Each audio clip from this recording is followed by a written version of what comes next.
जय हिंद। स्वागत है आप सभी का अपने यूट्यूब परिवार बीए सेमेस्टर वाला में। दीनदयाल उपाध्याय गोरखपुर विश्वविद्यालय और उससे जो अफिलेटेड कॉलेज है यानी जो उससे संबंधित सभी कॉलेज हैं, उन सभी कॉलेजों में आपके एग्जाम होने वाले हैं बीए सेकेंड सेमेस्टर एजुकेशन यानी शिक्षा शास्त्र के। ठीक है, पेपर का नाम क्या है गुरुजी? पेपर का नाम है development of Indian education system.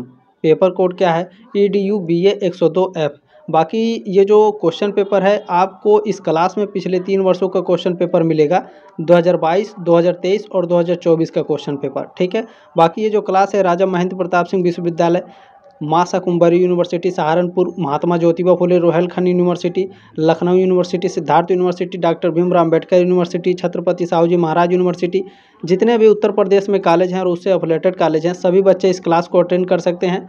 यदि आप इस क्लास को देखें 2025, 2026, 2027, 2028 के लिए भी मोस्ट इंपॉर्टेंट है, यदि आपका पेपर और पेपर का नाम चेंज नहीं होता है तब। ठीक है, चले बाकी ये जो क्वेश्चन पेपर है पिछले साल का, ये क्वेश्चन पेपर है 2023 का। 2023 में आपका पेपर का नाम था development of challenges of Indian education system. ठीक है, चैलेंजेस हटा दिया गया है, पेपर का नाम भी चेंज कर दिया गया है। बाकी आपका सिलेबस सेम है, चिंता करने की आपको आवश्यकता नहीं है। आप सभी को पता है फर्स्ट सेमेस्टर से ही आपका सिलेबस और पेपर कोड चेंज हो गए हैं। ठीक है, चले पहला क्वेश्चन देखते हैं। आपका इसमें पूछा गया है राष्ट्रीय माध्यमिक शिक्षा परिषद यानी RMSA आरंभ किया गया। राष्ट्रीय माध्यमिक शिक्षा अभियान कब शुरू किया गया था? 2009 में राष्ट्रीय माध्यमिक शिक्षा अभियान शुरू किया गया था। ठीक है, यहाँ भी देख लीजिए, थोड़ा साफ दिख रहा है। बी ऑप्शन आपका राइट है क्वेश्चन नंबर पहले का। इसमें सेकंड क्वेश्चन आपसे क्या पूछा जा रहा है? विश्वविद्यालय अनुदान आयोग UGC का गठन किया गया। एक क्वेश्चन पहले आपका यहाँ से बनता है कि UGC का फुल फॉर्म आपके एग्जाम में पूछा जाता है। ठीक है, UGC का फुल फॉर्म क्या है? University grant commission. ठीक है, इंग्लिश में आपको याद रखना है, हिंदी में भी याद रखना है, विश्वविद्यालय अनुदान आयोग। दूसरा क्वेश्चन क्या है गुरुजी? तो यहाँ पर पूछा है विश्वविद्यालय अनुदान आयोग का गठन कब हुआ था? 1953 में UGC का गठन हुआ था। यूनिवर्सिटी ग्रांट कमीशन की स्थापना कब हुई? 1953 में। ऑप्शन नंबर ए करेक्ट है क्वेश्चन नंबर दूसरे का। क्लियर हो गया? चलें नेक्स्ट क्वेश्चन देखें। तीसरा number question very very most important है। क्या पूछ रहा है? 10+2+3 शैक्षिक संरचना का सुझाव किस आयोग के द्वारा दिया गया? 10+2+3 शैक्षिक संरचना का जो सुझाव है कोठारी आयोग ने दिया था। ठीक है, सी ऑप्शन राइट है क्वेश्चन नंबर तीसरे का। चले 4 नंबर क्वेश्चन देखते हैं। आपसे क्या पूछा गया है? प्रथम राष्ट्रीय शिक्षा नीति की घोषणा की गई। मोस्ट इंपॉर्टेंट क्वेश्चन है। क्या क्या आ रहा है क्वेश्चन? प्रथम राष्ट्रीय शिक्षा नीति। ठीक है, प्रथम राष्ट्रीय शिक्षा नीति की घोषणा हुई थी 1968 में। 1968 में प्रथम राष्ट्रीय शिक्षा नीति की घोषणा हुई। बी ऑप्शन आपका राइट है क्वेश्चन नंबर 4 का। चले नेक्स्ट क्वेश्चन 5 नंबर आपसे पूछा गया। भारत सरकार के द्वारा शिक्षा की चुनौती नीति संबंधी परिप्रेक्ष्य दस्तावेज कब जमा किया गया? इस तरह से। ठीक है, यहाँ पर देखिए क्वेश्चन पेपर ठीक से दिख नहीं रहा है, तो आप लोग ध्यान से देखने का प्रयास करेंगे। इतना आपको याद रखना है, शिक्षा की चुनौती नीति संबंधी परिप्रेक्ष्य भारत सरकार के द्वारा कब लाया गया था या फिर कब प्रस्तुत किया गया? 1985 में शिक्षा की चुनौती नीति संबंधी परिप्रेक्ष्य भारत सरकार ने लाई थी। ठीक है, भारत सरकार के द्वारा गठन किया गया, फिर दस्तावेज जारी किया गया। ठीक है, ये ऑप्शन आपका राइट है क्वेश्चन नंबर 5 का। भारतीय सरकार द्वारा शिक्षा की चुनौती संबंधी परिप्रेक्ष्य दस्तावेज कब जारी किया गया? 1985 में। नेक्स्ट क्वेश्चन है क्वेश्चन नंबर 6 आपसे पूछा जा रहा है। देखें प्रबुद्ध एवं मानवीय समाज की ओर। ठीक है, यहाँ पर क्वेश्चन कट गया है। ठीक से देखें, जो क्वेश्चन पेपर भेजा है जिस बच्चे ने ठीक से भेजा नहीं तो ध्यान से देखने का प्रयास करेंगे। ठीक है, प्रबुद्ध एवं मानवीय समाज की ओर प्रतिवेदन प्रस्तुत किया गया। कब किया गया या फिर किसके द्वारा किया गया? तो आचार्य राममूर्ति समिति द्वारा प्रबुद्ध एवं मानवीय समाज की ओर, ठीक है, प्रतिवेदन प्रस्तुत किया गया था। बी ऑप्शन आपका राइट है क्वेश्चन नंबर 6 का। ठीक है, चलिए जब भी, इसलिए मैं कहता हूं कि आप लोग जब भी क्वेश्चन पेपर भेजा करें तो पूरा भेजा करें। ठीक है, और किसी भी क्वेश्चन में कोई डाउट है तो आप हमसे क्लियर कर सकते हैं। ये व्हाट्सअप नंबर है, इस पर आप लोग मैसेज कर सकते हैं, स्क्रीनशॉट लेकर सेंड कर सकते हैं किसी भी क्वेश्चन में कोई डाउट है। एग्जाम के बाद आप लोग क्वेश्चन पेपर सेंड कर देंगे, ये आपकी जिम्मेदारी है और आपसे रिक्वेस्ट भी है। ठीक है, चलें नेक्स्ट क्वेश्चन है। नवोदय विद्यालय खोलने का सुझाव दिया गया। नवोदय विद्यालय खोलने का जो सुझाव है किसने दिया था? नई शिक्षा नीति 1986, new education policy 1986, Navodaya Vidyalaya खोलने का सुझाव दिया था। ये ऑप्शन आपका राइट है क्वेश्चन नंबर 7 का। चलिए क्वेश्चन नंबर 8 आपसे पूछा गया है, भारत में सर्वप्रथम यानी भारत में सबसे पहले नवोदय विद्यालय की स्थापना कहाँ की गई। भारत में सबसे पहले नवोदय विद्यालय की जो स्थापना है वो अमरावती महाराष्ट्र में की गई थी। बी ऑप्शन आपका राइट है। ठीक है, चलिए नेक्स्ट क्वेश्चन। आप लोग जो राजेंद्र या यूपीएस खरीद करके पढ़ते हैं उसमें कई सारे क्वेश्चन के आंसर गलत होते हैं, ये बात ध्यान रखिएगा। किंडरगार्टन किस भाषा का शब्द है। किंडरगार्टन ये आपके जर्मनी भाषा का शब्द है। बी ऑप्शन आपका करेक्ट है। चलें नेक्स्ट क्वेश्चन आपसे क्या पूछा गया है, देखें पूर्व प्राथमिक स्कूल है। पूर्व प्राथमिक स्कूल कौन है, देखिए क्रेस है, किंडरगार्टन है, मॉन्टेसरी स्कूल है या उपरोक्त सभी है, बताइए। ये सभी ठीक है, मॉन्टेसरी स्कूल, किंडरगार्टन और क्रेस ये सभी प्राथमिक विद्यालय हैं। डी ऑप्शन आपका राइट है क्वेश्चन नंबर 11 का।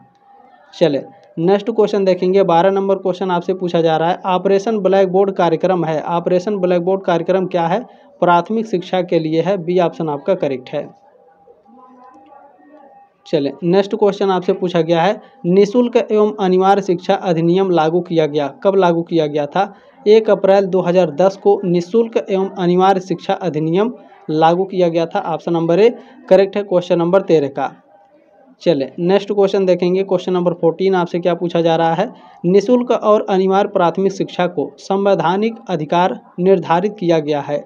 तो निःशुल्क और अनिवार्य प्राथमिक शिक्षा को संवैधानिक अधिकार किस अनुच्छेद के तहत निर्धारित किया गया है, अनुच्छेद 21A के तहत निर्धारित किया गया है। बी ऑप्शन आपका राइट है। इसमें नेक्स्ट क्वेश्चन आपसे पूछा गया है, क्वेश्चन नंबर 15 है, नई शिक्षा नीति 2020 द्वारा निर्धारित शैक्षिक संरचना है।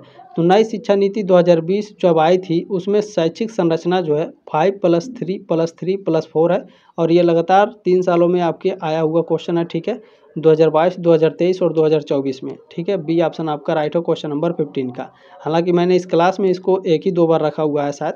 चलिए नेक्स्ट क्वेश्चन क्या है, नई शिक्षा नीति 2020 के अध्यक्ष कौन है। नई शिक्षा नीति 2020 के अध्यक्ष हैं डॉक्टर के कस्तूरीरंगन। ए ऑप्शन आपका राइट है क्वेश्चन नंबर 16 का। चले नेक्स्ट क्वेश्चन देखिए, आप लोगों से पूछा गया है, राष्ट्रीय शिक्षा नीति 2020 के अंतर्गत सकल नामांकन अनुपात को 100% लाने का लक्ष्य रखा गया है।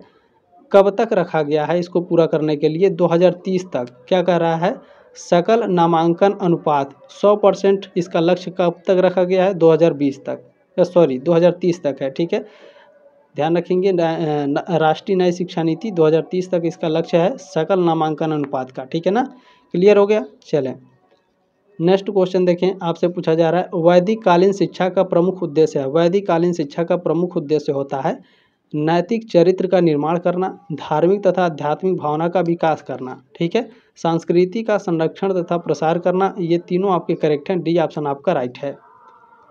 चले नेक्स्ट क्वेश्चन आपसे पूछा गया है, वैदिक काल में बालक के औपचारिक शिक्षा का आरंभ किस संस्कार से होता था।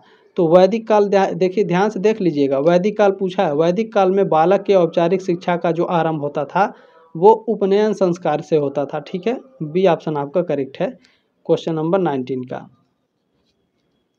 चले नेक्स्ट क्वेश्चन देखें, क्वेश्चन नंबर 20 है, पवज्जा का शाब्दिक अर्थ है। पवज्जा का शाब्दिक अर्थ क्या होता है, बाहर जाना। ठीक है, ए ऑप्शन आपका करेक्ट है, टू गो आउट। चलिए नेक्स्ट क्वेश्चन पूछा गया है, वैदिक काल में पाठ्यक्रम कितने भाग में विभक्त था। वैदिक काल में जो पाठ्यक्रम होता था ये आपका पराविद्या और अपराविद्या दो भागों में विभक्त था। ये सी ऑप्शन आपका राइट है। ठीक है, मोस्ट इंपॉर्टेंट है ये क्वेश्चन। चलिए ये आपके कॉम्पिटिटिव में भी पूछ सकता है। ठीक है, नेक्स्ट क्वेश्चन क्या है, बौद्ध काल में शिक्षा का माध्यम था, यानी जो बौद्ध काल में शिक्षा था इसका माध्यम क्या था, कौन सी भाषा थी, हिंदी भाषा, पाली संस्कृत या अंग्रेजी।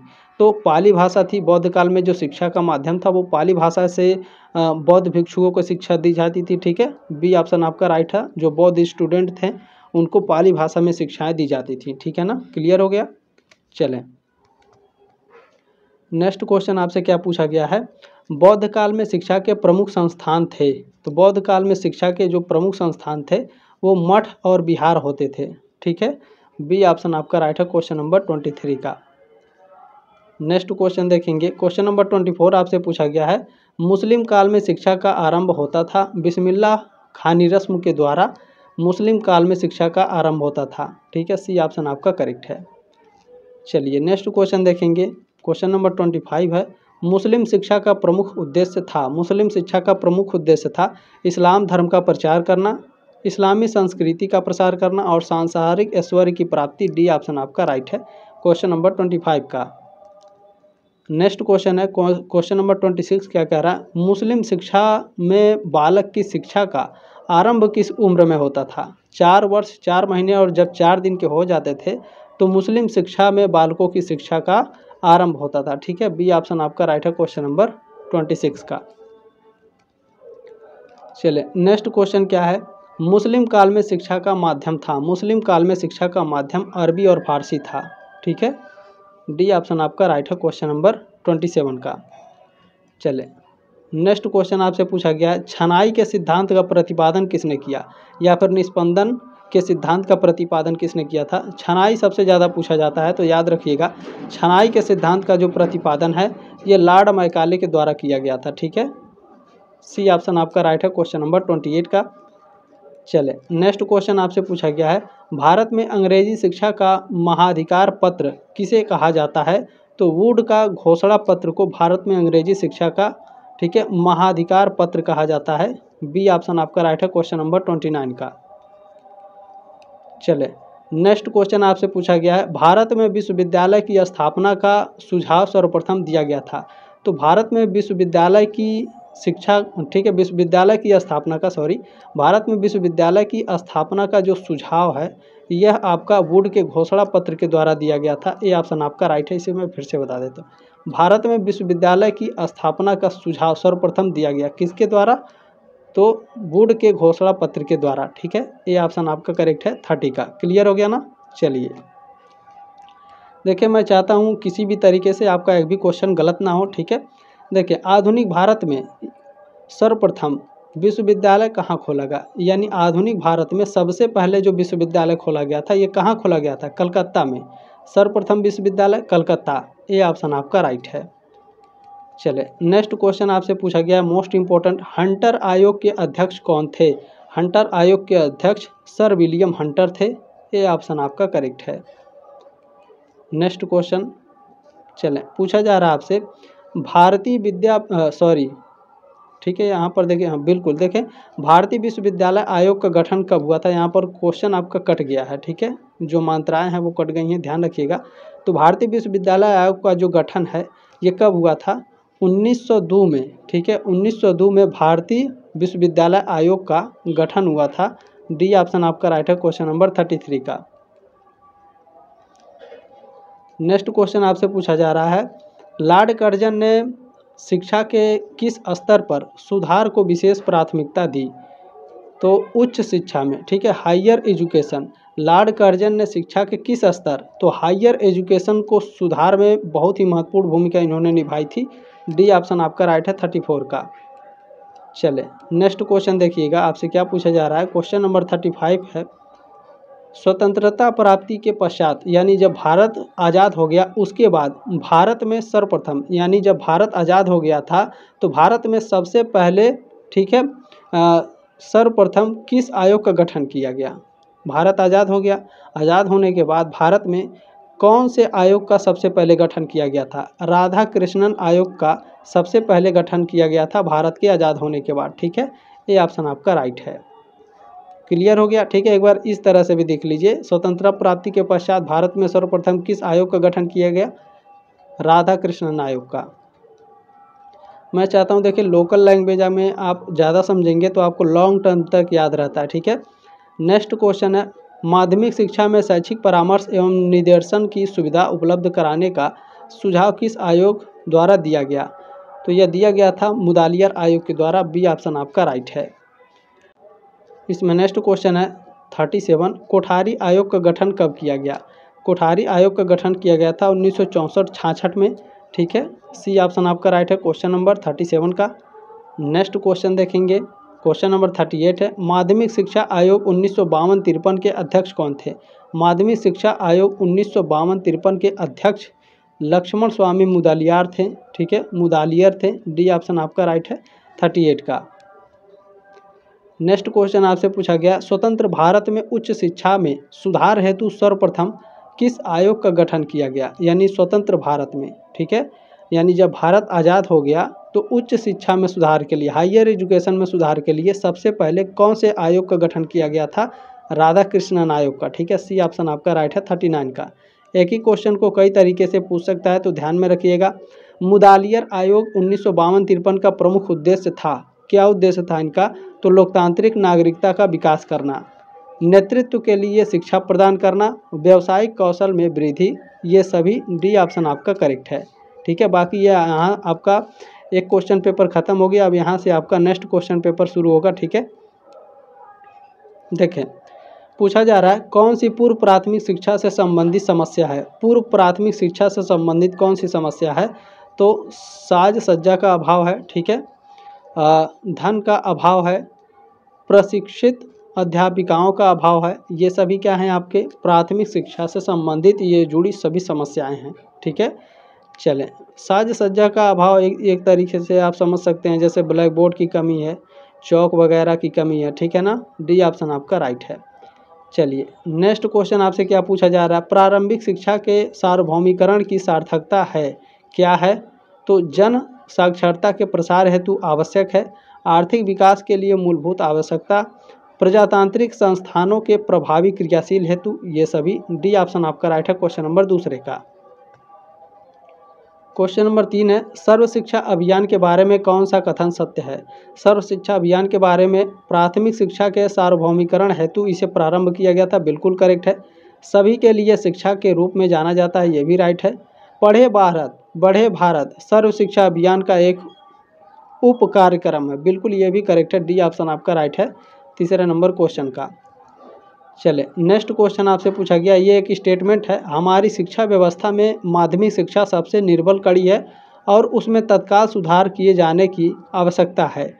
ये स्टेटमेंट किसने दिया था? विश्वविद्यालय शिक्षा आयोग 1948 ने दिया था, डी ऑप्शन आपका राइट है क्वेश्चन नंबर 4 का। ठीक है, चले नेक्स्ट क्वेश्चन क्या है? पूर्व प्राथमिक शिक्षा को किसका आधार कहा जा सकता है? पूर्व प्राथमिक शिक्षा को शिक्षा का आधार कहा जा सकता है और व्यक्ति विकास, पर्सनालिटी डेवलपमेंट और एजुकेशन दोनों का पूर्व प्राथमिक शिक्षा का विकास कहा जा सकता है, प्री प्राइमरी लर्निंग का। ठीक है, सी ऑप्शन आपका राइट है क्वेश्चन नंबर 5 का। चलिए क्वेश्चन नंबर 6 आपसे पूछा गया है, दोषपूर्ण परीक्षा प्रणाली के बारे में किसने कहा था कि लगभग आधी शताब्दी से परीक्षा को भारतीय शिक्षा का निकृष्टतम तत्व स्वीकार किया गया है? ये जो स्टेटमेंट है ये राधाकृष्णन आयोग के द्वारा दिया गया था, ए ऑप्शन आपका करेक्ट है। चले नेक्स्ट क्वेश्चन देखेंगे, आपसे पूछा जा रहा है माध्यमिक शिक्षा में विविध व व्यावसायिक पाठ्यक्रम का सुझाव किस आयोग ने दिया? मुदालियर आयोग या फिर मुदालियर कमीशन ने दिया था। ठीक है, ये ऑप्शन आपका राइट है क्वेश्चन नंबर 7 का। माध्यमिक शिक्षा में विविध व व्यावसायिक पाठ्यक्रम का सुझाव किसने दिया? मुदालियर कमीशन ने। चलिए नेक्स्ट क्वेश्चन है, नई शिक्षा नीति 2020 की शैक्षिक संरचना क्या है? 2020 की शैक्षिक संरचना क्या है? अभी मैंने आपको बताया। ठीक है, 5+3+3+4, सी ऑप्शन आपका राइट है क्वेश्चन नंबर 8 का। लगातार ये आपके एग्जाम में पूछा है। ठीक है, इसमें नेक्स्ट क्वेश्चन आपसे पूछा गया, भारत में छात्र असंतोष का क्या कारण है? भारत में छात्र असंतोष के कारण है दूषित शिक्षा प्रणाली है, उद्देश्य विहीन जीवन और अनिश्चित भविष्य है, वित्तीय कठिनाइयां हैं, इकोनॉमिक डिफ़िकल्टीज हैं, ये सभी क्या हैं आपके? ये तीनों के तीनों भारत में जो छात्र हैं असंतोष के कारण हैं, डी ऑप्शन आपका राइट है। ठीक है, ये तीनों कारण हैं असंतोष के। नेक्स्ट कारण संतुष्ट नहीं है शिक्षा से। ठीक है, अगर छात्र असंतुष्ट हैं, ठीक है, संतोष नहीं है अगर छात्र को, तो उसको रोका कैसे जा सकता है? छात्र असंतोष को कैसे रोका जा सकता है? शिक्षक और छात्रों के बीच उचित संप्रेषण, proper communication between students and teachers, अध्यापक और बच्चों के बीच में उचित कम्युनिकेशन हो, उचित वार्तालाप हो, बातचीत हो, इससे छात्रों के जो असंतोष है इसको कम किया जा सकता है। जैसे मैंने अपना व्हाट्सअप नंबर दिया आपको, किसी भी क्वेश्चन में कोई डाउट है तो आप हमसे पूछ सकते हैं, बाकी बच्चे भी पूछते हैं। ठीक है, चलें और क्या है, छात्रों के बीच अविभेदीकरण भी छात्र असंतोष को रोका जा सकता है, सी ऑप्शन आपका करेक्ट है, ए और बी दोनों आपके करेक्ट हैं। ठीक है ना, चलिए क्लियर हो गया। नेक्स्ट क्वेश्चन देखते हैं, पूछा गया है NSQF फोकसेड ऑन, NFQS किस पर बल देता है? तो यह तकनीकी मार्गदर्शन पर बल देता है, व्यावसायिक मार्गदर्शन पर भी और कौशल के विकास पर भी, स्किल डेवलपमेंट पर भी ये ध्यान देता है, डी ऑप्शन आपका राइट है। ठीक है, चलिए नेक्स्ट क्वेश्चन आपसे पूछा गया है, अवरोधन का क्या कारण है? अवरोधन का क्या कारण है बताइए आप सभी लोग। अवरोधन का कारण है भारी और अरुचिपूर्ण पाठ्यचर्या है, ठीक है, अनियमित उपस्थिति है, अब्सेंट रह रहा है हमेशा, ठीक है, सामाजिक बुराइयां, ये सभी क्या हैं? अवरोधन के सभी कारण हैं। डी ऑप्शन आपका राइट है। चले नेक्स्ट क्वेश्चन देखेंगे, पूछा गया है आपसे, यस SDG 4 यानी सतत विकास लक्ष्य 4 किससे संबंधित है? यह आपका गुणवत्तापूर्ण शिक्षा से संबंधित है। सी ऑप्शन आपका राइट है, क्वालिटी एजुकेशन से संबंधित है। नेक्स्ट क्वेश्चन है, सर्व शिक्षा अभियान कब शुरू किया गया? सर्व शिक्षा अभियान शुरू किया गया था 2001 में। वेरी वेरी मोस्ट इंपॉर्टेंट है। बी ऑप्शन आपका राइट है। चले नेक्स्ट क्वेश्चन आपसे पूछा गया है, निम्न में से ई लर्निंग का एक रूप है। ई लर्निंग का एक रूप कौन सा है? वेब आधारित अधिगम, आभासी कक्ष, कंप्यूटर आधारित अधिगम, ये सभी क्या आपके ई लर्निंग का एक रूप है, ठीक है। इलेक्ट्रॉनिक लर्निंग आप इसे कह सकते हैं। ई लर्निंग का मतलब डी ऑप्शन आपका राइट है। चले नेक्स्ट क्वेश्चन है, अवरोधन से आप क्या समझते हैं? तो अवरोधन का मतलब होता है कक्षा में अनुत्तीर्ण होना, बालक द्वारा एक ही कक्षा में दोहराव, यानी फेल हो गया तो दोबारा पढ़ रहा है, ये क्या है? अवरोधन है, ठीक है। सी ऑप्शन आपका राइट है, क्वेश्चन नंबर 16 का। नेक्स्ट क्वेश्चन है, अपव्यय एवं अवरोधन को दूर करने के क्या उपाय हैं? तो अपव्यय एवं अवरोधन को दूर करने के लिए पाठ्यचर्या में सुधार करें, ठीक है। जो पढ़ाया जा रहा है, इम्प्रूव आप कुरिकुलम, जो पढ़ाया जा रहा है पाठ्यचर्या है उसमें सुधार करें, शिक्षण विधियों में सुधार करें, बाल विवाह पर रोक लगाएं, ये सभी अपव्यय और अवरोधन को दूर किया जा सकता है इन सभी से। डी ऑप्शन आपका राइट है। चलिए नेक्स्ट क्वेश्चन आपसे पूछा गया, स्कूली शिक्षा के लिए नई शिक्षा नीति 2020 में शिक्षा प्रणाली में कौन सा परिवर्तनकारी सुधार किया गया है? तो पूर्व प्राथमिक स्कूल से 12वीं कक्षा तक सार्वभौमिक पहुंच, पूर्व बाल्यावस्था देखभाल एवं शिक्षा, मूलभूत साक्षरता, संख्यात्मकता के लिए राष्ट्रीय अभियान, ये सभी। डी ऑप्शन आपका राइट है। चलें नेक्स्ट क्वेश्चन देखेंगे, आपसे पूछा गया है, नई शिक्षा नीति 2020 की मुख्य विशेषता क्या है? नई शिक्षा नीति 2020 की मुख्य विशेषता है बहुविषय शिक्षा, शिक्षा का माध्यम मातृभाषा हो, व्यावसायिक शिक्षा, ठीक है, वोकेशनल एजुकेशन, ये सभी आपके करेक्ट हैं 19 नंबर क्वेश्चन का। चलें नेक्स्ट क्वेश्चन देखेंगे, NSQF का पूर्ण रूप क्या है? इसका फुल फॉर्म पूछा गया है। नेशनल स्किल क्वालिफिकेशन फ्रेमवर्क इसका फुल फॉर्म होता है, राष्ट्रीय कौशल योग्यता फ्रेमवर्क। ए ऑप्शन राइट है, क्वेश्चन नंबर 20 का। इंग्लिश में और हिंदी में दोनों याद रखिएगा, ठीक है। चले कभी कभी क्या होता है, हिंदी में नहीं लिखता, डायरेक्ट इंग्लिश में लिख देता है। चलिए नेक्स्ट क्वेश्चन क्या है, भारत में पूर्व प्राथमिक शिक्षा को जाना जाता है, भारत में पूर्व प्राथमिक शिक्षा को किंडरगार्टन के रूप में जाना जाता है, नर्सरी स्कूल के और डे केयर सेंटर के रूप में भी जाना जाता है। डी ऑप्शन आपका राइट है। नेक्स्ट क्वेश्चन है, भारत में छात्र असंतोष के दुष्परिणाम क्या हैं? छात्र अगर असंतोष है तो उसका दुष्परिणाम क्या होगा? शैक्षणिक कार्यों में व्यवधान आएगा, हड़ताल होता है, दुर्व्यवहार होता है, मिसबिहेवियर होता है, ठीक है। डी ऑप्शन आपका राइट है, क्वेश्चन नंबर 22 का। चलें नेक्स्ट क्वेश्चन है, क्वेश्चन नंबर 23, पूर्व प्राथमिक शिक्षा बच्चों के शारीरिक, संवेगात्मक एवं बौद्धिक विकास के लिए बहुत ही महत्वपूर्ण है, यह किसने कहा? ये स्टेटमेंट कोठारी कमीशन ने दिया था। ए ऑप्शन आपका राइट है। नेक्स्ट क्वेश्चन आपसे पूछा गया है, उच्च शिक्षा तक पहुंच बनाने में क्या समस्या है? उच्च शिक्षा तक पहुंच बनाने में क्या समस्याएं आती हैं? गरीबी है तो उच्च शिक्षा पहुंच बनाने में बहुत ही कठिनाई होगी, महंगी ट्यूशन फीस है, समावेशी प्रवेश परीक्षा, ये सभी, ठीक है। डी ऑप्शन आपका राइट है, क्वेश्चन नंबर 24 का। एक्सक्लूसिव एंट्रेंस एग्जामिनेशन, चले समावेशी प्रवेश परीक्षा। नेक्स्ट क्वेश्चन है, सामान्य विद्यालय प्रणाली की सार्थकता क्या है? सामान्य विद्यालय प्रणाली की सार्थकता क्या है बताइए? प्रत्येक बच्चे को शैक्षणिक अवसरों की समानता एवं सफलता प्रदान करती है, सभी को निःशुल्क शिक्षा प्रदान करना, ये दोनों करेक्ट हैं, तो सी ऑप्शन आपका राइट है, ए और बी दोनों करेक्ट हैं।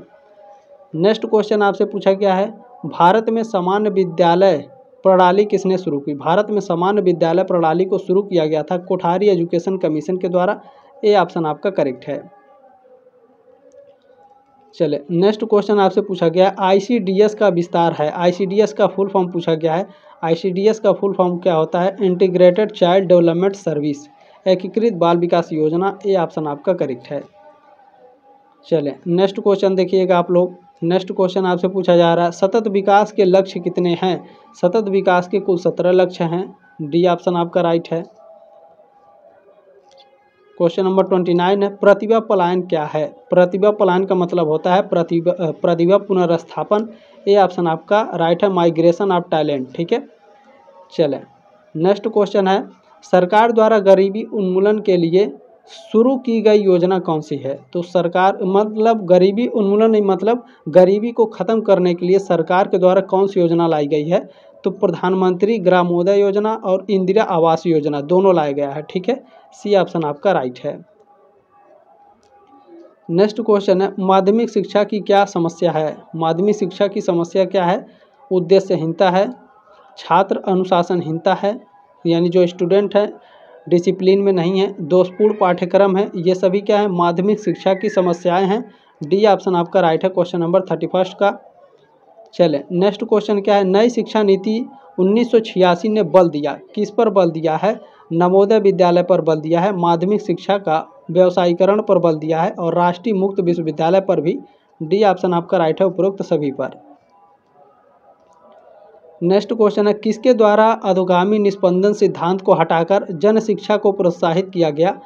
तो हंटर कमीशन को हटा करके अधोगामी निस्पंदन के सिद्धांत को, ठीक है, हंटर कमीशन किसके द्वारा? तो हंटर कमीशन के द्वारा अधोगामी निस्पंदन सिद्धांत को हटाकर जन शिक्षा को प्रोत्साहित किया गया था। ठीक है, ये ऑप्शन आपका राइट है।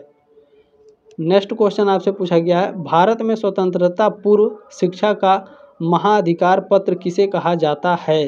तो यह वुड के डिस्पैच को कहा जाता है 1854। ठीक है, ये ऑप्शन आपका राइट है 34 का। नेक्स्ट क्वेश्चन पूछा है भारत में गरीबी का कारण है। भारत में गरीबी का कारण क्या है? जनसंख्या विस्फोट है, कम कृषि उत्पादकता है और अकुशल संसाधन का उपयोग है, डी ऑप्शन आपका राइट है। नेक्स्ट क्वेश्चन आपसे पूछा गया है ऑनलाइन शिक्षा की सबसे बड़ी चुनौती कौन सी है? ऑनलाइन शिक्षा की सबसे बड़ी चुनौती होती है डिजिटल साक्षरता एवं तकनीकी मुद्दा, छात्रों में प्रेरणा का अभाव है, अनुशासन की कमी है, ये सभी है, डी ऑप्शन आपका राइट है 36 का। चलें नेक्स्ट क्वेश्चन पूछा गया है एकीकृत बाल विकास योजना का उद्देश्य क्या है? एकीकृत बाल विकास योजना का उद्देश्य क्या होता है? 6 वर्ष से कम आयु के बच्चों का स्वास्थ्य एवं पुष्टाहार को सुधारना, बिल्कुल करेक्ट है। बच्चों के शारीरिक, सामाजिक एवं मनोवैज्ञानिक विकास हेतु प्रोग्राम आयोजित करना, ये भी आपका करेक्ट है। बच्चों के मृत्यु दर, बीमारी, कुपोषण एवं स्कूल से ड्रॉप आउट को कम करना, ये भी करेक्ट है, डी ऑप्शन आपका राइट है, उपरोक्त सभी आपके करेक्ट हैं। चलें नेक्स्ट क्वेश्चन है ECCE का क्या है? ECCE क्या है बताइए, या फिर इसका फुल फॉर्म डायरेक्ट पूछा गया है तो ध्यान रखेंगे early childhood care and education. ठीक है, प्रारंभिक बाल्यावस्था देखभाल और शिक्षा, इसका फुल फॉर्म होता है, ए ऑप्शन आपका करेक्ट है। इसमें नेक्स्ट क्वेश्चन है 39 नंबर क्या पूछ रहा है आपसे? क्वेश्चन नंबर 39 पूछा गया है कौन मल्टी डायमेंशनल पॉवर्टी इंडेक्स का आयाम है? ठीक है, तो जो स्वास्थ्य है, शिक्षा है और जीवन स्तर है, जो हेल्थ है आपका, एजुकेशन है और जो स्टैंडर्ड ऑफ लिविंग है, ये तीनों क्या हैं आपके? स्वास्थ्य, शिक्षा और जीवन स्तर मल्टी डायमेंशनल पॉवर्टी इंडेक्स के आयाम हैं, डी ऑप्शन आपका करेक्ट है, उपरोक्त सभी आपके राइट आंसर हैं। ठीक है, क्लियर हो गया। चलिए नेक्स्ट क्वेश्चन देखते हैं। क्वेश्चन नंबर 40 है नई शिक्षा नीति 2020 निम्न में से किस पर बल देती है? तो नई शिक्षा नीति 2020 ये किस पर जोर देती है, किस पर बल देती है? तो संप्रत्यात्मक समझ पर। ठीक है, संप्रत्यात्मक समझ पर नई शिक्षा नीति बल देती है, मतलब कंसेप्चुअल अंडरस्टैंडिंग पर नई शिक्षा नीति बल देती है। ठीक है, क्लियर हो गया। क्वेश्चन नंबर 40 का सी ऑप्शन आपका करेक्ट है। चले आगे देखते हैं अगला क्वेश्चन क्या पूछा गया है। निम्न में से उच्च शिक्षा में बढ़ती हुई प्रतिस्पर्धा का कारण है। उच्च शिक्षा में बढ़ती हुई प्रतिस्पर्धा का कारण क्या है? शिक्षा का निजीकरण है, यानी प्राइवेट हो जा रहे हैं सारी चीज़ें। उच्च शिक्षा की बढ़ती मांग है, सरकारी नौकरी के प्रति आकर्षण, ये सभी क्या है? शिक्षा में बढ़ती हुई प्रतिस्पर्धा यानी कंपटीशन के ये तीनों कारण हैं। नेक्स्ट क्वेश्चन आपसे इसमें क्या पूछा गया है? निम्न में से उच्च शिक्षा की समस्याएं कौन सी हैं? उच्च शिक्षा में कौन कौन सी समस्याएं आती हैं? तो आक्रामकता की समस्या, उद्देश्यहीनता की समस्या, ये दोनों शिक्षाएं क्या हैं? उच्च शिक्षा की समस्याएं हैं। सी ऑप्शन आपका करेक्ट है, ए और बी दोनों आपके राइट हैं। चले नेक्स्ट क्वेश्चन आपसे इसमें क्या पूछा जा रहा है?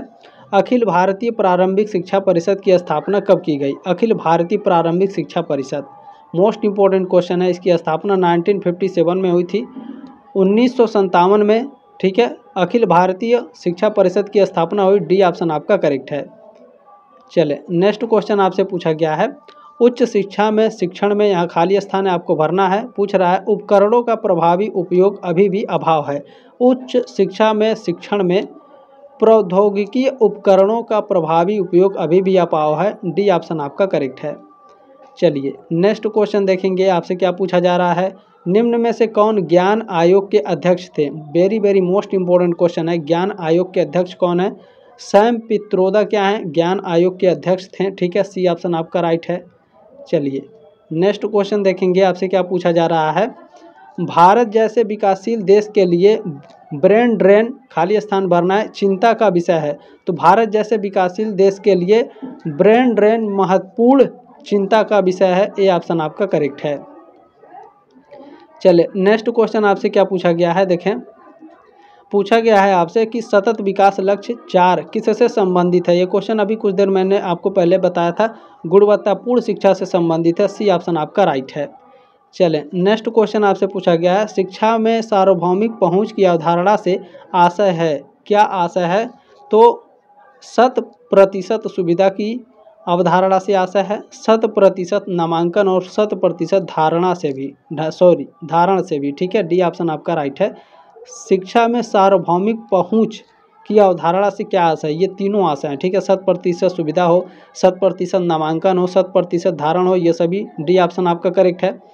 चले नेक्स्ट क्वेश्चन आपसे इसमें क्या पूछा गया है, देखिए पूछा गया है, निम्न में कौन शहरीकरण की हानियां नहीं है? शहरीकरण की हानियां कौन सी नहीं है? देखें शहरीकरण की इसमें कौन सी हानियां नहीं है? बिल्कुल, देखें आत्मनिर्भरता आपका शहरीकरण की हानियां नहीं है। बाकी पारिवारिक विघटन, आर्थिक विषमता और नैतिक मूल्यों का ह्रास, ये शहरीकरण की हानियां होती हैं, ठीक है। आत्मनिर्भरता नहीं है, इसमें बी ऑप्शन आपका करेक्ट है। चलिए नेक्स्ट क्वेश्चन आपसे क्या पूछा जा रहा है, प्रतिभा पलायन से क्या तात्पर्य है?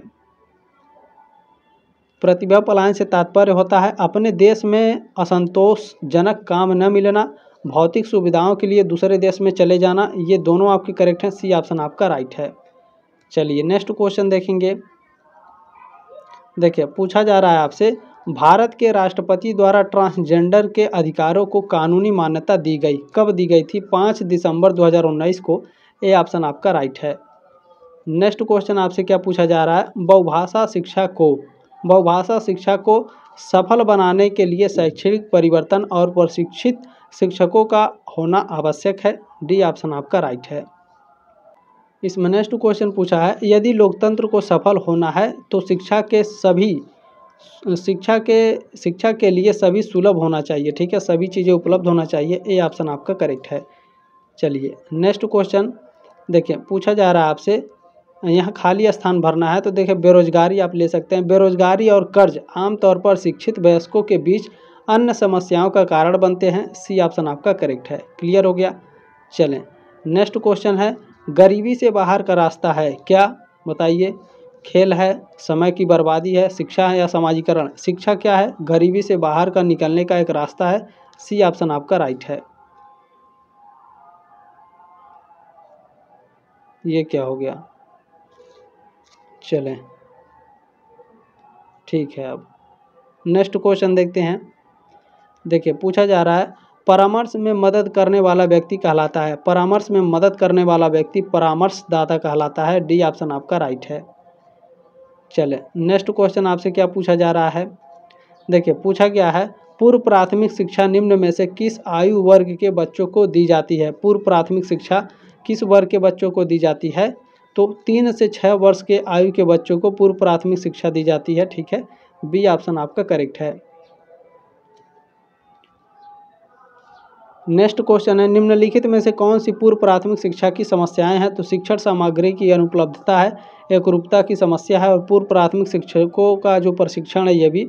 डी ऑप्शन आपका करेक्ट है। उपरोक्त आपके सभी यानी तीनों आपके राइट हैं। चलें नेक्स्ट क्वेश्चन आपसे क्या पूछा जा रहा है, देखिए पूछा गया है, निम्न में से छात्रों की प्रथम भाषा कौन सी है? छात्रों की प्रथम भाषा कौन सी है बताइए। अभिभावक द्वारा बोली जाने वाली जो भाषा होती है छात्रों की प्रथम भाषा होती है। डी ऑप्शन आपका करेक्ट है। चलिए नेक्स्ट क्वेश्चन पूछा गया है, निम्न में से कौन पूर्व प्राथमिक शिक्षा की विशेषता नहीं है। पूर्व प्राथमिक शिक्षा की विशेषता होती है सर्वांगीण विकास, 3 से 6 वर्ष के बच्चों की देखभाल करना, सामाजिक एवं भावनात्मक कौशल को बढ़ावा देना, शिक्षण सामग्री की अनुपलब्धता। ये जो है आपका शिक्षण पूर्व प्राथमिक शिक्षा की विशेषता नहीं है। ठीक है, डी ऑप्शन आपका राइट है। चलिए नेक्स्ट क्वेश्चन देखेंगे, 21 नंबर क्या पूछा जा रहा है, पूर्व प्राथमिक शिक्षा को संगठित शिक्षा के प्रारंभिक चरण के रूप में परिभाषित किया जा सकता है। ए ऑप्शन आपका राइट है। चलिए नेक्स्ट क्वेश्चन आपसे पूछा गया है, शिक्षक का सबसे महत्वपूर्ण कार्य है। शिक्षक का सबसे महत्वपूर्ण कार्य होता है शिक्षण कार्य व्यवस्थित करने के लिए, शिक्षण यानी पढ़ाने का जो काम है उसको व्यवस्थित करने के लिए शिक्षक का जो टीचर हैं उनका सबसे महत्वपूर्ण कार्य होता है। ठीक है, डी ऑप्शन आपका करेक्ट है। नेक्स्ट क्वेश्चन क्या है, गुणवत्तापूर्ण शिक्षा बच्चों की यात्रा की नींव है। कौन? तो गुणवत्तापूर्ण पूर्व प्राथमिक शिक्षा बच्चों की यात्रा की नींव है। डी ऑप्शन आपका राइट है। चलिए नेक्स्ट क्वेश्चन आपसे पूछा गया है, कौन सी अंतःक्रिया विद्यालय पूर्व शिक्षा की सबसे महत्वपूर्ण विशेषता है। तो भावनात्मक संपर्क जो होता है, ठीक है, ये अंतःक्रिया पूर्व शिक्षा की सबसे महत्वपूर्ण विशेषता होती है। ए ऑप्शन आपका राइट है। नेक्स्ट क्वेश्चन आपसे देखिए पूछा रहा है, इसे मैं थोड़ा छोटा कर लेता हूँ। ठीक है, चलें, निम्न में से कौन सा प्रथम भाषा नहीं है। प्रथम भाषा कौन सा नहीं है, देखें, देशज भाषा प्रथम भाषा, गृह भाषा, मातृभाषा भी है, विदेशी भाषा आपका प्रथम भाषा नहीं है बाबू। ए ऑप्शन आपका राइट है। इसमें नेक्स्ट क्वेश्चन आपसे पूछा है, निम्न में से कौन सा शहरीकरण का लाभ नहीं है। शहरीकरण देखें, आर्थिक विषमता, ये तो आपने ऊपर पढ़ा, शहरीकरण के लाभ हैं। आत्मनिर्भरता भी, व्यापकता भी, ठीक है, तार्किकता आपका शहरीकरण का लाभ नहीं है। डी ऑप्शन आपका राइट है। चले नेक्स्ट क्वेश्चन देखेंगे, पूछ क्या रहा है आपसे, देखिए पूछा जा रहा है कि शहरीकरण का अर्थ निम्न में से कौन सा नहीं है। शहरीकरण का अर्थ कौन सा नहीं है, तो देखें इसमें देखा जाए तो लोगों का शहर से पलायन, ये शहरीकरण का अर्थ बिल्कुल भी नहीं है। बाकी ये तीनों हैं आपके। ठीक है, शहर की ओर गति करना, व्यवसाय में परिवर्तन, गांव का शहरों में परिवर्तन होना, ये शहरीकरण के अर्थ में है। लेकिन शहरीकरण का अर्थ निम्न में से कौन सा नहीं है, तो लोगों का शहर से पलायन होना। ठीक है, डी ऑप्शन आपका राइट है। क्लियर हो गया, बिल्कुल। चलें नेक्स्ट क्वेश्चन आपसे पूछा गया है, जनसंख्या विस्फोट से तात्पर्य है। जनसंख्या विस्फोट से तात्पर्य है जनसंख्या का तीव्र गति यानी तेजी से बढ़ना। बी ऑप्शन आपका करेक्ट है। चलें नेक्स्ट क्वेश्चन आपसे क्या पूछा रहा है, देखें, निम्न में कौन जनसंख्या विस्फोट के सामाजिक कारण नहीं है। जनसंख्या विस्फोट के सामाजिक कारण कौन कौन से हैं, बाल विवाह है, संयुक्त परिवार है, निर्भरता भी है। निर्भरता माने ये होता है, जैसे गांव में अभी भी आप लोग देखे होंगे, कितने लोगों की मानसिकता होती है कि ज़्यादा बच्चे होंगे तो जब हम बूढ़े हो जाएंगे तो वो हमको क्या करके कमा करके खिलाएंगे हमको। ठीक है, जब हम बूढ़े हो जाएंगे तो वो हमारा सहारा बनेंगे। तो ये निर्भरता भी जनसंख्या विस्फोट का कारण है।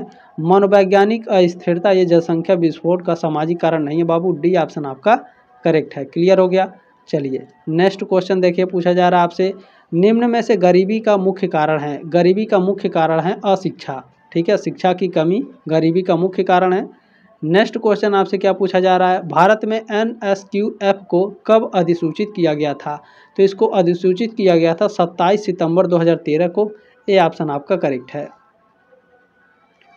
चलिए नेक्स्ट क्वेश्चन आपसे पूछा गया, बहुभाषिक शिक्षा के कितने चरण हैं। 4 चरण हैं बहुभाषिक शिक्षा के। ठीक है, बी ऑप्शन आपका राइट है। क्वेश्चन नंबर इसमें नेक्स्ट का।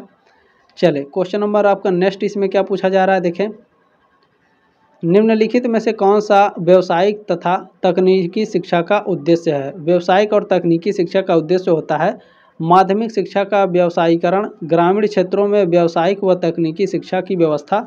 सी ऑप्शन आपका राइट है और बी दोनों राइट हैं। चलें नेक्स्ट क्वेश्चन आपसे क्या पूछा गया है, समानता के प्रोत्साहन हेतु निम्न में से कौन सा प्रावधान किया गया है। तो अल्पसंख्यकों के लिए शिक्षा, निःशुल्क एवं अनिवार्य शिक्षा, शैक्षिक संस्थानों में अवसरों की समानता, ये सभी। डी ऑप्शन आपका राइट है। चलिए next question very very most important है। मुदालियर शिक्षा आयोग की घोषणा कब की गई थी? मुदालियर शिक्षा आयोग की घोषणा की गई थी 1952 में। कब? 23 सितंबर 1952 को मुदालियर शिक्षा आयोग की घोषणा की गई थी। वेरी वेरी मोस्ट इंपॉर्टेंट है, बी ऑप्शन आपका राइट है। चले नेक्स्ट क्वेश्चन आपसे क्या पूछा जा रहा है, निम्न में से कौन सी शिक्षा प्राथमिक तथा उच्च शिक्षा के मध्य की कड़ी है? तो जो माध्यमिक शिक्षा है, ये जो माध्यमिक शिक्षा है, ठीक है, निम्न में से कौन सी? तो माध्यमिक शिक्षा शिक्षा प्राथमिक तथा उच्च शिक्षा के मध्य की कड़ी होती है, बी ऑप्शन आपका राइट है। चलिए नेक्स्ट क्वेश्चन आपसे क्या पूछा गया है, जिन माता पिता ने उच्च शिक्षा प्राप्त नहीं की है वे शिक्षा के महत्व को कम आंकते हैं, ठीक है, ए ऑप्शन आपका करेक्ट हो जाएगा। चलिए क्लियर हो गया ये अभी। इसमें नेक्स्ट क्वेश्चन आपसे क्या पूछा गया है, स्वतंत्र भारत का पहला शिक्षा आयोग है। स्वतंत्र भारत का, जब भारत आज़ाद हो गया तो उस समय शिक्षा आयोग कौन है? विश्वविद्यालय शिक्षा आयोग, ठीक है, सी ऑप्शन आपका राइट है। ध्यान में रखिएगा, very very most important question है ये सारे, ठीक है। नेक्स्ट क्वेश्चन क्या पूछ रहा है, देखें, स्वतंत्र भारत की प्रथम राष्ट्रीय शिक्षा नीति। तो स्वतंत्र भारत की प्रथम राष्ट्रीय शिक्षा नीति कब आई थी? बिल्कुल 1968 में, सी ऑप्शन आपका करेक्ट है, ठीक है, 1968 में। क्लियर हो गया। चलिए नेक्स्ट क्वेश्चन देखेंगे, पूछा जा रहा है आपसे, मुदालियर आयोग संबंधित है। मुदालियर आयोग किससे संबंधित है? एक सेकेंड, चलिए आवाज़ आ रही है? बिल्कुल, देखें, मुदालियर शिक्षा आयोग संबंधित है। मुदालियर शिक्षा आयोग किससे संबंधित है? माध्यमिक शिक्षा से संबंधित है मुदालियर शिक्षा आयोग, बी ऑप्शन आपका करेक्ट है। आवाज़ आ रही है ना? बिल्कुल। चलें नेक्स्ट क्वेश्चन देखते हैं। नेक्स्ट क्वेश्चन है, राष्ट्रीय शिक्षा नीति 1986 का संबंध है। राष्ट्रीय शिक्षा नीति 1986 का संबंध किससे है? राजीव गांधी जी से है, सी ऑप्शन आपका राइट है। चले नेक्स्ट क्वेश्चन है, स्वतंत्र भारत के प्रथम शिक्षा मंत्री थे? तो मौलाना अब्दुल कलाम आज़ाद, ठीक है, स्वतंत्र भारत के प्रथम शिक्षा मंत्री थे, डी ऑप्शन आपका करेक्ट है। नेक्स्ट क्वेश्चन देखिएगा, वेरी वेरी मोस्ट इंपॉर्टेंट है, पूछ रहा है आपसे, देखिए पूछा गया है कि स्वतंत्रता के उपरांत यानी स्वतंत्रता के बाद गठित किस आयोग ने शिक्षा के सभी स्तरों पर अपना ध्यान केंद्रित किया? कोठारी आयोग ने किया था बाबू, ठीक है, ए ऑप्शन आपका राइट है। मोस्ट इंपॉर्टेंट क्वेश्चन है सारे, नोट कर लीजिएगा। और नेक्स्ट क्वेश्चन आप लोग इसमें देखिएगा क्या पूछ रहा है आपसे, ऑनलाइन परीक्षा ने पेपर की बर्बादी को कम करने में मदद की है, ए ऑप्शन आपका राइट है। नेक्स्ट क्वेश्चन है, बच्चे हैं, बच्चे की मातृभाषा में प्रारंभिक स्कूली शिक्षा छात्रों के सीखने में सुधार हो सकता है, छात्रों की भागीदारी में हो सकती है, क्या हो सकता है बताइए? छात्रों की भागीदारी में बढ़ोतरी हो सकता है और ड्रॉप आउट की संख्या को कम किया जा सकता है, ठीक है, ये ऑप्शन आपका राइट है। चलिए नेक्स्ट क्वेश्चन देखिए, पूछा जा रहा है आपसे, किसी व्यक्ति के जीवन की गुणवत्ता किस पर निर्भर करती है? तो उसके शिक्षा पर। आपकी गुणवत्ता किस पर निर्भर करेगी? आपके शिक्षा पर निर्भर करती है, ठीक है, बी ऑप्शन आपका राइट है। चलिए नेक्स्ट क्वेश्चन देखेंगे, पूछा जा रहा है आपसे, ऑनलाइन पाठ्यक्रम, ऑनलाइन परीक्षा, डिजिटल पाठ्य पुस्तकों और ई नोट्स ने छात्रों के लिए शिक्षा की गुणवत्ता में क्या किया है? सुधार किया है, ये ऑप्शन आपका राइट है। चले नेक्स्ट क्वेश्चन क्या है, NSQF के स्तरों को सीखने के परिणामों के संदर्भ में परिभाषित किया गया है, बी ऑप्शन आपका राइट है। चले नेक्स्ट क्वेश्चन है, व्यावसायिक शिक्षा बेहतर यात्रा के अवसर प्रदान करती है, सी ऑप्शन आपका करेक्ट है। चलिए नेक्स्ट क्वेश्चन देखेंगे, पूछा जा रहा है, व्यावसायिक मार्गदर्शन मददगार है, किसमें मददगार होता है व्यावसायिक मार्गदर्शन? व्यवसाय चुनना और तैयार करना, ठीक है, ये व्यावसायिक मददगार होते हैं व्यवसायिक मार्गदर्शन में, बी ऑप्शन आपका करेक्ट है। चलें नेक्स्ट क्वेश्चन, पूछा गया है, भारत के अधिकांश बच्चों को स्कूल शुरू करते समय कौन सी बड़ी चुनौती का सामना करना पड़ता है? भाषाई चुनौती सबसे बड़ी है, ठीक है, ये ऑप्शन आपका राइट है।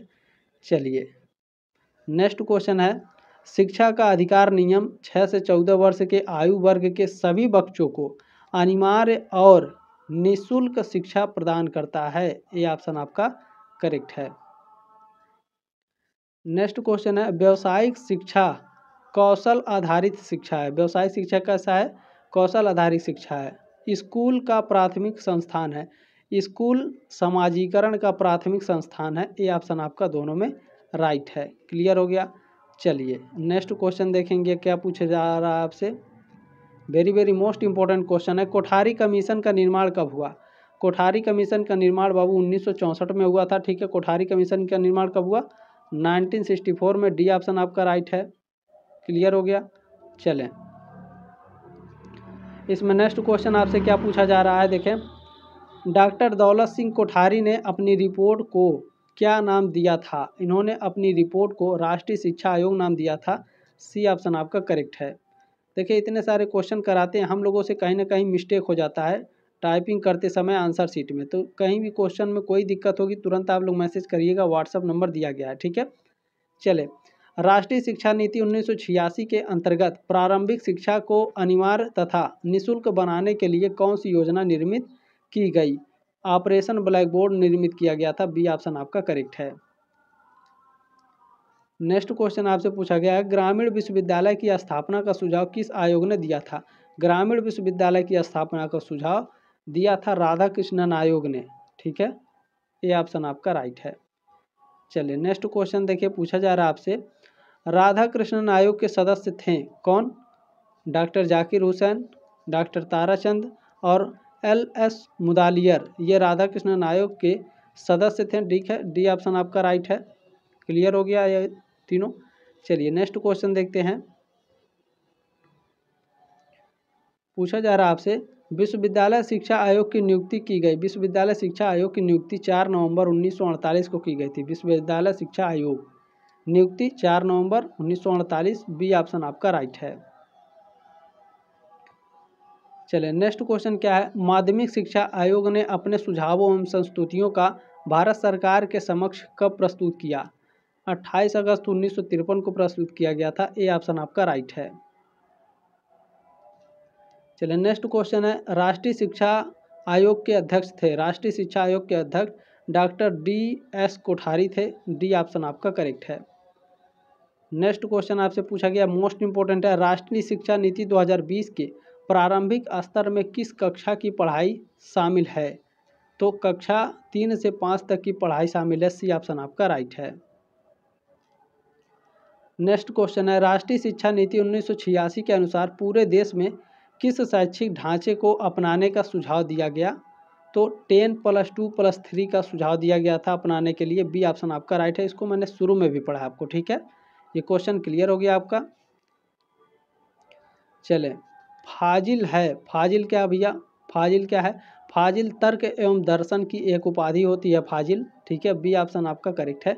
नेक्स्ट क्वेश्चन है, उपसंपदा समारोह किस काल में होता था? उपसंपदा समारोह आपका बौद्ध काल में होता था। ठीक है, बी ऑप्शन आपका करेक्ट है।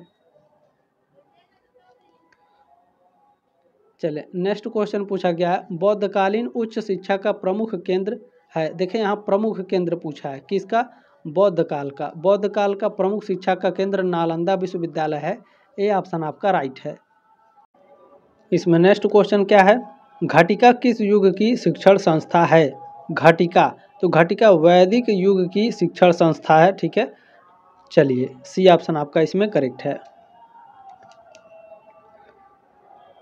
नेक्स्ट क्वेश्चन आपसे इसमें पूछा जा रहा है, गोखले विधेयक संबंधित है। प्राथमिक शिक्षा से गोखले विधेयक संबंधित है। बी ऑप्शन आपका राइट है। चलिए नेक्स्ट क्वेश्चन देखेंगे, आपसे क्या पूछा जा रहा है। पूछा गया है, निःशुल्क और अनिवार्य प्राथमिक शिक्षा का प्राविधान सर्वप्रथम किसने किया? तो प्राविधान सबसे पहले सयाजी राव गायकवाड़ ने किया था। बी ऑप्शन आपका करेक्ट है। वेरी वेरी मोस्ट इम्पोर्टेंट है। ये प्राचीन में मतलब ये जो 19वीं सदी के पहले ये एक राजा हुआ करते थे। ठीक है, चलिए नेक्स्ट क्वेश्चन है, भारत में शिक्षा का महाअधिकार पत्र किसे कहा जाता है? मोस्ट इम्पोर्टेंट क्वेश्चन, ये कई साल से आपके एग्जाम में आ रहा है। वुड घोषणा पत्र 1854 को महाअधिकार पत्र कहा जाता है। सी ऑप्शन आपका राइट है। नेक्स्ट क्वेश्चन आपसे क्या पूछा जा रहा है, देखें। देखिए पूछा गया है, मैकाले का विवरण पत्र संबंधित था किससे? पश्चिमी शिक्षा से संबंधित था। ए ऑप्शन आपका करेक्ट है। क्लियर हो गया। चलिए इसमें नेक्स्ट क्वेश्चन आपसे पूछा गया है, चार्टर एक्ट 1813 में किस पद की स्पष्ट व्याख्या नहीं की गई थी? तो इसमें देखें, ज्ञान व विज्ञान की गई थी, विज्ञान व मेडिकल दोनों का किया गया था, साहित्य एवं तत्संबंधी विद्वान। चार्टर एक्ट 1813 में इस पद का किसी भी प्रकार से व्याख्या नहीं थी। ए ऑप्शन आपका राइट है। चलें नेक्स्ट क्वेश्चन है, इसे थोड़ा छोटा कर लेते हैं, ठीक है। चलें, पूछा जा रहा है आपसे, सर्वप्रथम यानी सबसे पहले सहायता अनुदान प्रणाली को किसके द्वारा संस्तुत किया गया? सबसे पहले सहायता अनुदान प्रणाली को संस्तुत किया गया था वुड डिस्पैच के द्वारा। ए ऑप्शन आपका करेक्ट है। नेक्स्ट क्वेश्चन है, कलकत्ता विश्वविद्यालय आयोग के चेयरमैन कौन थे? सर माइकल सैंडलर, ठीक है। कलकत्ता विश्वविद्यालय के क्या थे? चेयरमैन थे। ए ऑप्शन आपका राइट है। चलिए नेक्स्ट क्वेश्चन आपसे पूछा गया है, मोस्ट इंपॉर्टेंट क्वेश्चन है, वुड डिस्पैच 1957 के परिणाम स्वरूप कौन से 3 विश्वविद्यालय स्थापित किए गए थे? कलकत्ता, बॉम्बे और मद्रास विश्वविद्यालय। ए ऑप्शन आपका राइट है। चलिए नेक्स्ट क्वेश्चन है, 14 सितंबर 1917 को भारत सरकार द्वारा किस आयोग की नियुक्ति की गई? तो सैंडलर कमीशन की नियुक्ति की गई थी। ए ऑप्शन आपका राइट है। चलिए नेक्स्ट क्वेश्चन आपसे पूछा गया है, भारत विश्वविद्यालय आयोग की नियुक्ति किसके द्वारा की गई? सॉरी, भारतीय विश्वविद्यालय आयोग है, ठीक है। सॉरी फॉर दिस, पढ़ने में मिस्टेक हो गई। भारतीय विश्वविद्यालय आयोग की नियुक्ति किसके द्वारा की गई? तो यह की गई थी लॉर्ड कर्जन के द्वारा। भारतीय विश्वविद्यालय आयोग की नियुक्ति लॉर्ड कर्जन। बी ऑप्शन आपका राइट है। नेक्स्ट क्वेश्चन है, लॉर्ड कर्जन से संबंधित नहीं है। शिमला सम्मेलन, शिमला में जो शिक्षा सम्मेलन हुई थी, ये लॉर्ड कर्जन से संबंधित है, ठीक है। भारतीय विश्वविद्यालय आयोग भी अभी आपने ऊपर पढ़ा, भारतीय विश्वविद्यालय अधिनियम भी इन्हीं से संबंधित है। कलकत्ता विश्वविद्यालय आयोग ये लॉर्ड कर्जन से संबंधित नहीं है, ठीक है। डी ऑप्शन आपका राइट है। चले नेक्स्ट क्वेश्चन पूछा गया है, वर्धा शिक्षा योजना संबंधित है महात्मा गांधी से, ठीक है। चलें, वर्धा शिक्षा योजना किससे संबंधित है? महात्मा गांधी से। बी ऑप्शन आपका करेक्ट है। चलिए नेक्स्ट क्वेश्चन देखिए, पूछा जा रहा है आपसे, 1 लाख रुपए का संबंध था किससे? 1813 के आज्ञा पत्र से आपका 1 लाख रुपए का संबंध था। ये ऑप्शन आपका राइट है। नेक्स्ट क्वेश्चन देखिए, आपसे पूछा जा रहा है, शिमला शिक्षा सम्मेलन का संबंध है किससे?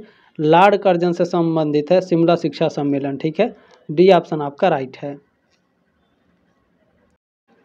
इसमें नेक्स्ट क्वेश्चन आपसे पूछा है, भारतीय शिक्षा आयोग का गठन कब हुआ? भारतीय शिक्षा आयोग, ठीक है, इसका गठन कब हुआ था? भारतीय शिक्षा आयोग का 1882 में भारतीय शिक्षा आयोग का गठन हुआ। बी ऑप्शन आपका करेक्ट है। चलिए नेक्स्ट क्वेश्चन देखते हैं। देखिए आपसे पूछा जा रहा है, मैकाले का रिपोर्ट स्वीकार की किसने? लॉर्ड विलियम बैटिंग ने लॉर्ड मैकाले की रिपोर्ट को स्वीकार की थी। बी ऑप्शन आपका राइट है। नेक्स्ट क्वेश्चन है, मैकाले का विवरण पत्र आया था, कब आया था इनका विवरण पत्र मैकाले का? तो मैकाले का जो विवरण पत्र है वो 1835 में आया था। सी ऑप्शन आपका राइट है। चलिए नेक्स्ट क्वेश्चन देखते हैं, आपसे पूछा जा रहा है, मैकाले के विवरण पत्र को लॉर्ड विलियम बैटिंग ने कब स्वीकार किया था? तो 7 मार्च 1835 को लॉर्ड मैकाले के पत्र को लॉर्ड विलियम बैटिंग ने स्वीकार किया था। ये ऑप्शन आपका करेक्ट है।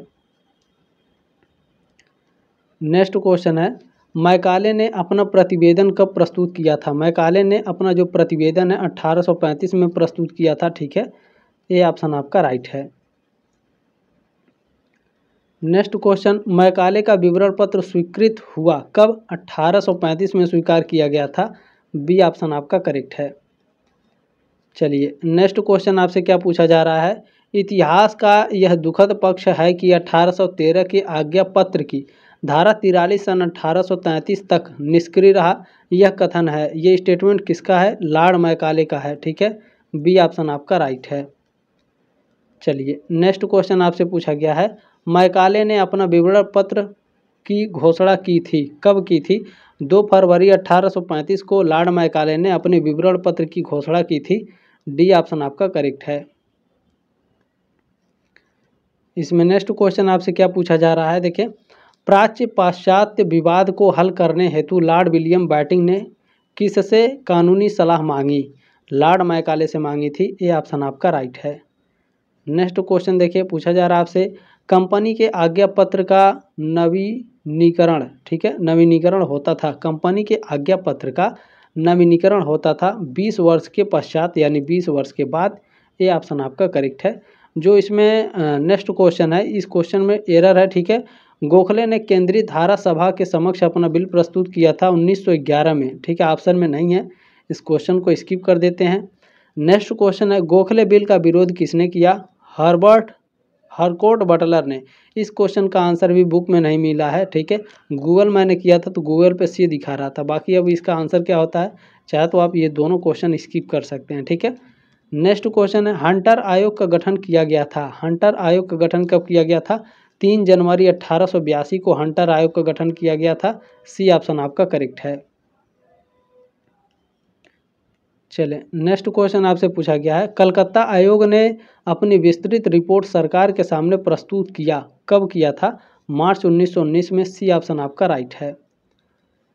चले नेक्स्ट क्वेश्चन आपसे पूछा गया, बेसिक शिक्षा योजना का आधारभूत सिद्धांत नहीं है। बेसिक शिक्षा योजना का आधारभूत सिद्धांत कौन सा नहीं है?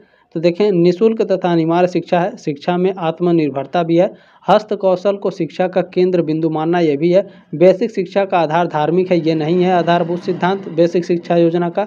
सी ऑप्शन आपका राइट है। चले नेक्स्ट क्वेश्चन आपसे पूछा जा रहा है, गांधी जी ने किस पत्रिका का संपादन किया? हरिजन पत्रिका का संपादन किया था। ए ऑप्शन आपका करेक्ट है। बाकी क्लास कैसी लगी और आपने जो प्यार और सपोर्ट दिया इसके लिए तहे दिल से धन्यवाद। फर्स्ट सेमेस्टर में भी आप लोगों का रिजल्ट काफ़ी बेहतर आया था, सेकंड सेमेस्टर में भी आएगा, ठीक है। लास्ट क्वेश्चन है आपका दोस्तों, पूछा गया मध्य स्तर में किस आयु वर्ग के बच्चों को शामिल किया गया है? मध्य स्तर की बात कर रहा है, किस आयु वर्ग के बच्चों को शामिल किया गया है? तो 10 से 14 वर्ष के आयु के बच्चों को शामिल किया गया है। सी ऑप्शन आपका करेक्ट है। क्लास कैसी लगी कमेंट के माध्यम से अपनी राय कमेंट बॉक्स में जरूर रखिएगा। जल्द मिलेंगे आपके नेक्स्ट क्लास में, तब तक के लिए जय हिंद, वंदे मातरम।